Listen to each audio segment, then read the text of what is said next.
Hello friends, welcome in Heal Psycho Lab, and I'm going to start this popular notion about the discipline of psychology. So let's start. This is the next topic.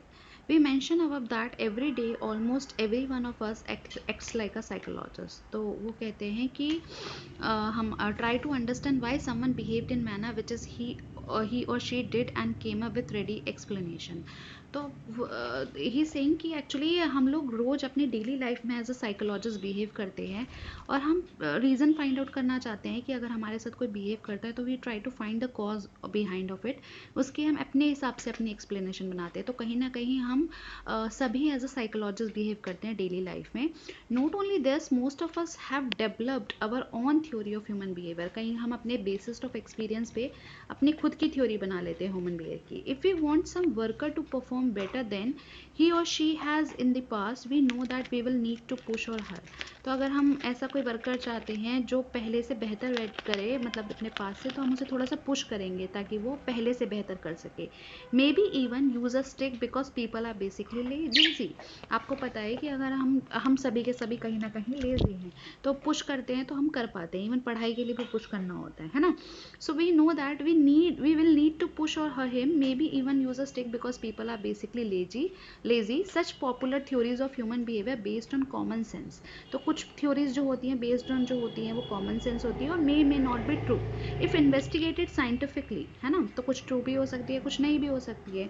In fact, you will find that common sensical explanation of human behavior are based on hindsight and explain very little। देखिए पहले hindsight का मतलब समझिए। हिंडसाइट का मतलब होता है कोई इवेंट हो जाए उसके बाद आप एक्सप्लेनेशन दो कि मुझे तो पता ही था ऐसा होने वाला है, ठीक है। This is called hindsight. तो you will find that common sensical explanation जो होती है ह्यूमन बिहेवियर की, वो बेस्ड होती है हिंडसाइट पे और बहुत ही कम मात्रा में वो उसको एक्सप्लेन कर पाती है। जैसे एग्जाम्पल मान के चलते हैं, if you friend you love goes away to a distance place, what will happen to your attraction for him और हर।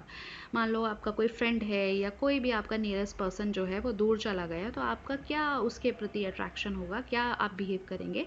तो यहाँ पे दो ऑप्शन हो सकते हैं। एक तो आप कहोगे कि भाई one of them is out of sight out of mind, मतलब आंखों से दूर, दिमाग से दूर, दिल से दूर। और सेकेंड वन हो सकता है distance makes the hearts grow faster, मतलब जो दूरी है वो प्यार को और बढ़ाता है। तो दोनों के दोनों जो है अपोजिट स्टेटमेंट्स हैं, है ना। एक तो कह रहा है कि भाई गया सो गया और दूसरा कह रहा है कि भाई अफेक्ट पड़ रहा है उसका। सो कौन सी ट्रू है, अब इसका हम निकालें, और ये बहुत फेमस प्रोवर्ब्स हैं इंग्लिश में। तो explanation you choose will depend on what happens in your life after your friend leaves. अब पता ही आप कौन सी एक्सप्लेनेशन चूज करेंगे डिपेंड करेगा आपके खुद के लाइफ एक्सपीरियंस से। Suppose you are able to find a new friend, the saying out of sight out of mind will be used by you or others to explain your behavior। अगर आप कहते हैं कि भाई अगर आपको कोई दूसरा दोस्त मिल गया तो आप कह सकते हैं भाई out of sight out of mind, कोई फर्क ही नहीं पड़ता, है ना। दूसरा है, if you are unable to find a new friend you will keep remembering your friend fondly, है ना। तो आप उसको जो है मिस करते रहोगे। In this case the saying distance makes the hearts grow founder will be explain your behaviour. Notice that in both the cases explanation follow the occurrence of behaviour, है ना। तो वो किस चीज़ को कर रहा है, ऑकरेंस ऑफ बिहेवियर, जैसा हमारे साथ हुआ है। Common sense is based on hint site. जो कॉमन सेंस होते हैं वो किसके बेस्ड होते हैं, हिंट साइट पे, है ना। So common sense is based on hindsight. Psychology as a science looks for pattern of behaviour. तो वो एक्चुअली में क्या फाइंड आउट कर रहे होते हैं, patterns of behaviour which can be predicted and not explain after the behaviour occurs. तो यहाँ पे साइकोलॉजी एज अ साइंस वो देखते हैं कि पैटर्न ऑफ बिहेवियर क्या है जिसे वो प्रिडिक्ट कर सके, ना कि वो बिहेवियर होने के बाद उसको एक्सप्लेन कर रहे हैं। Next, scientific knowledge generated by psychology often against common sense. तो जो साइंटिफिक नॉलेज होती है वो जनरली कॉमन सेंस के अगेंस्ट ही मिलती है। One such example study perform by the Dweck. इन्होंने एक एक्सपेरिमेंट करके देखा। तो she was concern with children who gave up too easily when faced with a difficult problem और फेलर। तो जब भी हम कोई प्रॉब्लम सॉल्व करते हैं, जरा सी डिफिकल्टी आई, ठीक है, वो ईजिली गिव अप कर देते हैं, ठीक है, फेलियर के साथ। तो she wondered how they could be help. तो वो कोशिश चाहती थी कि उनकी किसी तरीके से हेल्प कर सके। तो common sense tells us to give them easy problems in order to increase their success rate so that their confidence goes up. अब क्या तरीका होगा, आप कॉमन सेंस में क्या सोचोगे कि हम जनरली मैथ्स की क्लास में यही होता है कि पहले बच्चों को ईजी क्वेश्चंस कराए जाते हैं, है ना, ताकि उनका कॉन्फिडेंस लेवल बढ़ सके। Only later should be given a difficult problems which they will be able to solve because of their new found new found confidence, है ना, ताकि उनका कॉन्फिडेंस बिल्डअप हो जाए, तो फिर उसके बाद वो डिफिकल्ट लेवल सॉल्व कर सके। तो Dweck study tested this, she took 2 groups of student, उन्होंने 2 ग्रुप बनाए स्टूडेंट्स के, who were train for 25 days in solving maths problem. ठीक है, तो पहले ग्रुप में उन्होंने क्या किया कि इजी प्रॉब्लम्स थी which they were always able to solve, ताकि वो उनको आराम से सॉल्व कर सके। और सेकंड ग्रुप क्या था, mix of easy and difficult problem. Second group में उन्होंने दोनों दिया, इजी एंड डिफिकल्ट दोनों, लेकिन पहले में सिर्फ इजी प्रॉब्लम दी। इतना समझ में आया? तो 2 ग्रुप बने, देखिए ग्रुप 2 बने, पहले में उन्होंने इजी दिया और दूसरे में उन्होंने मिक्स दिया, यानी इजी एंड डिफिकल्ट दोनों दिए। तो obviously in the case of difficult problems they failed, जाहिर सी बातें फेल्ड हुए होंगे। But whenever this happened, Drake told them that their failure was because they had not tried hard enough and persuade them not to give up and keep trying। और उनको वो motivate करती रही कि आपने इसलिए नहीं हुआ क्योंकि आपने बहुत अच्छे से उसको अटेम्प्ट नहीं किया। After the training period was over, a new set of math problems were given to 2 groups।